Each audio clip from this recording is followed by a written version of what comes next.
we get another fragment slot. I'm about to get even more annoying in PvP. TWAB time. It is TWAB time, and what a great time it is. The last TWAB we're getting before Season 14, and we've got even more info from Bungie about what new content we've got coming around the corner for D2. So why don't we sit down and talk about it? But before we get going, I want to say thank you to the sponsor of today's video, Opinion Outpost. Have you watched every single video on my glorious YouTube channel and run out of things to watch and or do? Well, then Opinion Outpost is for you. You can earn extra money by completing quick and easy surveys online for free. Signing up online takes no time at all, and again, for only completing brief surveys, you can earn points which you can then redeem for gift cards or just money straight up to your PayPal. Finally, there's an easy way for you to fund your crippling Eververse addiction. So what are you waiting for? To start earning today, click the first link down below in my video description and sign up for free. Thank you, Opinion Outpost. Alrighty, back to the content. Bungie kicks off their TWAB by re-showing their brand new trailer, but I feel like that's already kind of been talked about to death. I'ma move on, but if you want to check out everything in the new trailer, if you haven't watched it yet, as well as my initial breakdown of the trailer, check out the link in the top right corner and go give it a watch. And you definitely should go give it a watch because it has cute little baby falling. Yes, it does. Okay, moving on. Bungie gives us another preview of more new Fallen themed armor. And holy f***, I've said it before and I'll say it again. Why is the Hunter armor always cool? What in the name of God do the Titans and Warlocks have on their heads right now? What am I looking at?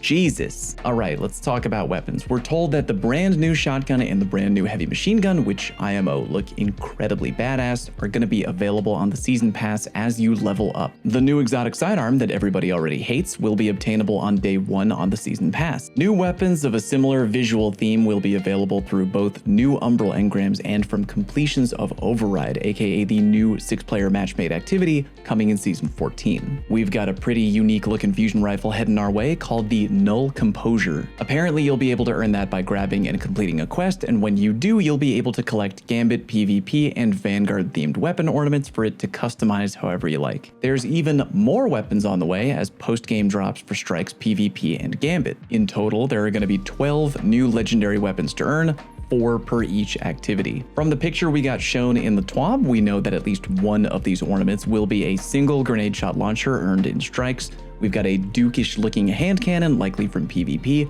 and an SMG from Gambit. By the way, quick side note, dear God, really happy that the hand cannon is going to be dropping from PvP and not from Gambit. Just putting that out there. In a classic Bungie move, we're also getting 3 more weapons from D1, the Ariane fusion rifle, the Plug 1 sniper, and the one that everyone is really going wild over, the Hung Jury scout rifle. Each weapon will be obtainable on a weekly rotation from the Nightfall as per usual. Upping the difficulty on the Nightfall is going to give you a higher drop chance, and starting on June 22nd, Grandmaster Nightfalls become available, meaning you can get the Adept version of those weapons. I'm not gonna lie to you people, while I am hype that some fun D1 weapons are coming back, that nostalgia factor on the Hung Jury is gonna be over real quick if scout rifles don't get a little fine tuning. Otherwise, the only unique perk that gun's gonna have is gonna be making people sad thinking about the days when it didn't used to suck ass. Moving on, Bungie casually mentions that a few season artifact mods next week are gonna be able to, quote, dial some of these weapons up to 11. And I can't help but wonder if they're referring to the usual mods like Unflinching, Scout Rifle, or whatever at a cheaper cost, or hopefully maybe something a little bit more wild. Time will tell, as they say, but keep that on your mental back burner for right now. Plowing ahead here, Bungie mentions a few changes coming next week in update 3.2.0. Revenant Hunters are getting the size of their freeze detonation from their super attack shrunk down from 12 meters to 8.5. On top of that, any enemy squall will have a red ring on it as a visual cue to define its area as it approaches. Titan players, your Shiver Strike melee energy will be refunded when your Glacial Quake super is over, and an issue is being fixed in which players can trigger Whisper of Torment by standing in an opponent's barricade. Ugh, I don't know what kind of sick, demented person out there would even find something like that out.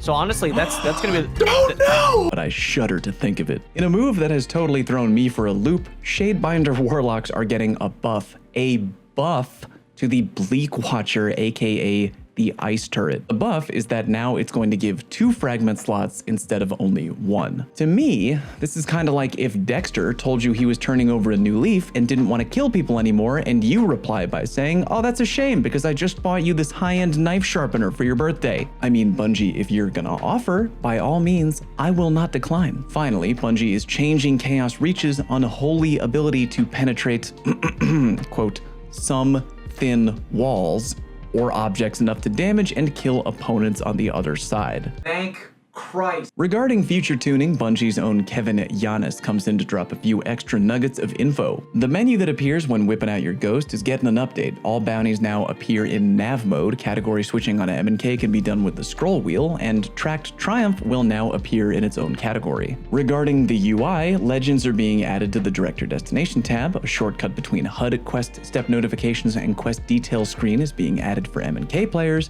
and 6v6 PvP activities have an updated intro experience. The Helm location will now appear in your Director Destination tab, meaning you can go there without having to open up the tower map first, and Umbral engrams are now going to auto-decrypt when focused via the Prismatic Recaster. Yay. Glory, Valor, and Infamy reputations have had their internal systems rebuilt to a unified implementation, the key word there being internal. In-game players should expect minimal perceived changes according to Bungie. There's a few updates to the Eververse because of course there are. Players can now easily filter the offerings in the Storefront Archive tab, and per the community's request, many exotic weapon and armor ornaments from previous seasons are being added to the Archive tab. Spawn effects and shaders are now standalone items in Bright Engrams, and Bright Engrams can no longer decrypt into duplicates of those items. A small amount of Glimmer will be awarded when decrypting a Bright Engram as well.